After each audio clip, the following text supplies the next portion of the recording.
Tiada harga diri bagi orang pendusta, tiada kesenangan hati bagi orang pendengki, tiada persahabatan bagi orang yang mudah bosan, tiada kepemimpinan bagi orang yang berakhlak buruk.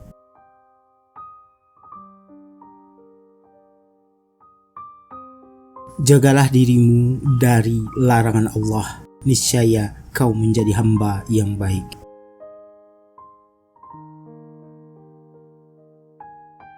Ajari hatimu untuk ridho atas takdir Allah, niscaya kau menjadi muslim yang baik. Bergaullah dengan orang lain dengan cara yang baik, sebagaimana kau menginginkan mereka memperlakukanmu dengan baik. Niscaya kau menjadi muslim yang baik. Jangan kau bergaul dengan orang durhaka, karena ia akan mengajarimu kedurhakaannya.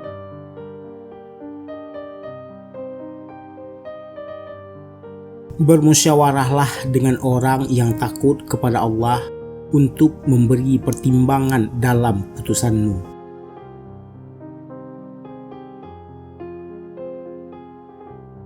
Ayahku mengajari 3 hal. Anakku, orang yang bersahabat dengan orang jahat tidak akan selamat. Siapa saja yang masuk melalui tempat jalan yang buruk, maka ia akan dituduh. Orang yang tidak dapat menguasai ucapannya akan menyesal di kemudian hari.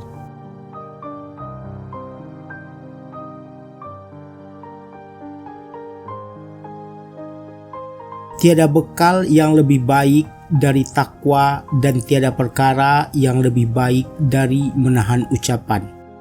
Tiada musuh yang lebih berbahaya dari kebodohan dan tiada penyakit lebih parah dari kebohongan.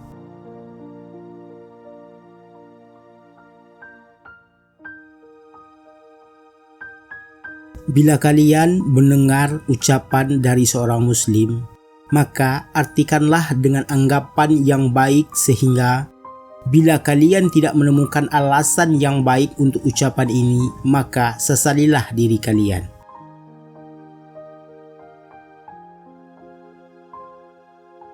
Bila kamu berdosa, mintalah ampun karena dosa-dosa itu telah terkalungkan pada leher sebelum mereka diciptakan. Sedang yang membuat mereka celaka adalah terus-menerus melakukannya.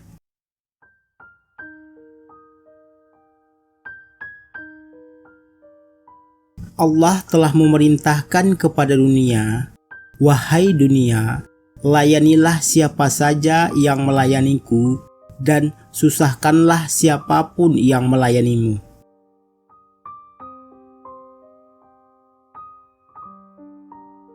Bila kamu mendengar suatu yang kurang baik tentang saudaramu, maka carilah alasan untuknya dari 1 sampai 70 alasan.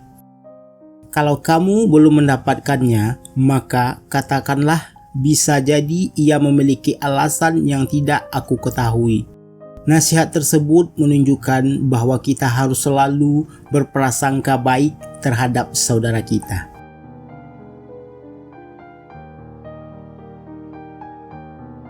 Empat perkara yang tidak boleh ditinggalkan oleh orang yang mulia. Pertama, dia berdiri dari tempat duduknya untuk menghormati ayahnya, kedatangan ayahnya dalam suatu majelis. Kedua, melayani tamunya. Ketiga, menaiki sendiri hewan tunggangannya. Keempat, melayani orang yang belajar kepadanya.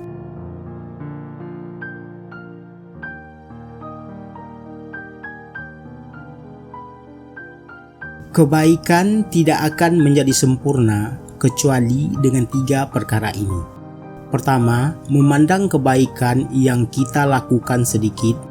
Kedua, menutupi kebaikan kita. Ketiga, menyegerakan kebaikan.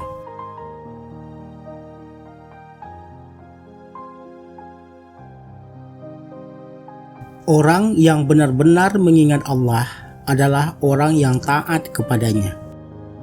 Barang siapa yang lengah mengingatnya, maka dia telah durhaka. Ketaatan adalah tanda petunjuk, sedangkan maksiat adalah tanda kesesatan. Pangkal keduanya adalah zikir dan lalai. Jadikanlah hatimu sebagai kiblat bagi lisanmu. Jangan menggerakkannya kecuali dengan isyarat hati, persetujuan akal dan keridaan iman.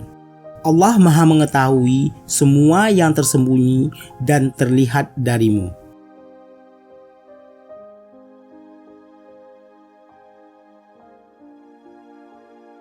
Jadilah laksana orang yang sedang dalam keadaan sakratul maut di saat ruh akan berpisah dari raganya, atau laksana orang yang berdiri dalam barisan pada hari pembalasan. Maka janganlah kamu berpaling dari apa yang telah dibebankan oleh Tuhanmu padamu dari perintah dan larangannya serta janji dan ancamannya. Jangan pula kamu menyibukkan diri dengan selain yang dibebankan oleh Tuhanmu. Sucikan hatimu dengan air kesedihan dan ketakutan.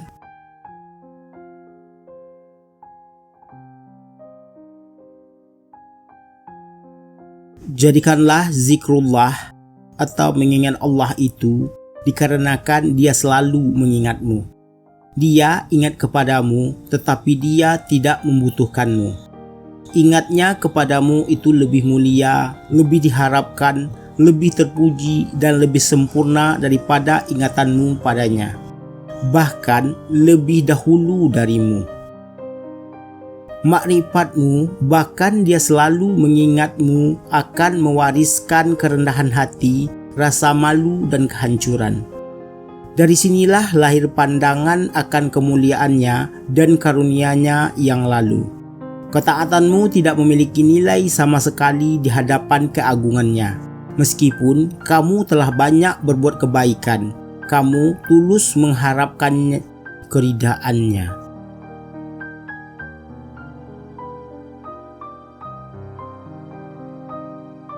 Perhatianmu akan zikirmu padanya akan mewariskan ria, ujub, kebodohan, bertindak kasar pada makhluknya, merasa telah banyak melakukan ketaatan padanya dan melupakan karunia dan kemuliaannya.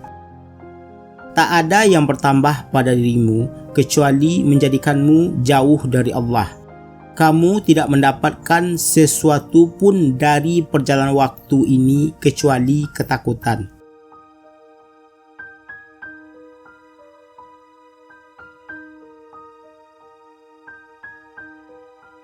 Barang siapa yang ingin mengingat Allah Subhanahu wa Ta'ala, maka hendaknya dia mengetahui bahwa ketika Allah tidak mengingatkan hambanya dengan memberi taufik padanya untuk mengingatnya, niscaya hamba itu tidak mampu mengingatnya.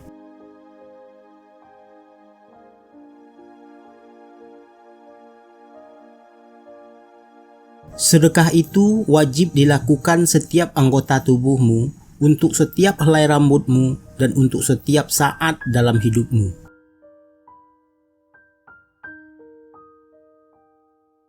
Sedekahnya mata berarti memandang dengan penuh pertimbangan dan memalingkan penglihatan dari nafsu dan hal-hal serupa itu. Sedekahnya telinga adalah mendengarkan suara-suara yang baik seperti ucapan-ucapan bijak, ayat-ayat Al-Quran, dan keutamaan agama yang terkandung dalam ceramah dan khutbah. Sedekah telinga juga berarti menghindari dusta, kepalsuan, dan perkataan-perkataan sejenis. Sedekahnya lidah adalah memberikan nasihat yang baik, membangunkan mereka yang lalai, memuji orang lain, dan mengingatkan mereka. Sedekahnya tangan berarti menginfakkan harta kepada orang lain, bermurah hati dengan karunia Tuhan kepadamu, memakai jemarimu untuk menuliskan pengetahuan yang berguna bagi orang lain dalam ketaatan kepada Tuhan, dan juga berarti menahan tanganmu dari berbuat dosa.